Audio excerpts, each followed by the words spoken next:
Rob Longley for Post Media at the Air Canada Centre, where on Saturday night the Toronto Maple Leafs fell 5-3 to the Montreal Canadiens. Now, if that sounds like a familiar tune, it is in a lot of ways, because Montreal has now won 11 straight against the Maple Leafs, including 3 this season.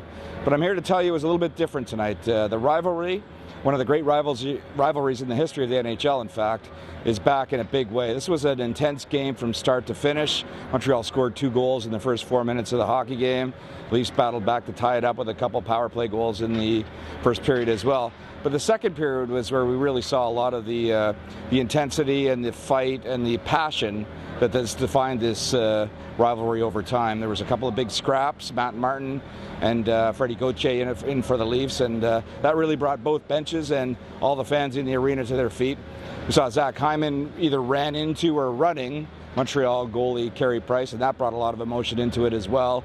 And ultimately the Leafs couldn't get more than within 1 goal. They were trailed 4-3 after 2 periods. Montreal scored early in the third. So the result was never really in doubt, with a rested Montreal team skating to the victory, even though they are ridden with a lot of injuries right now. But the rivalry is alive and well, as James Van Riemsdyk told me after the game, basically saying that it means a lot more when both teams are in the playoff hunt. And with the Leafs in that position now, and Montreal in first place in the Atlantic Division, that's what we have. So the rivalry between the Habs and the Leafs is alive and well once again, folks. And for Post Media, Rob Longley signing off from the Air Canada Centre.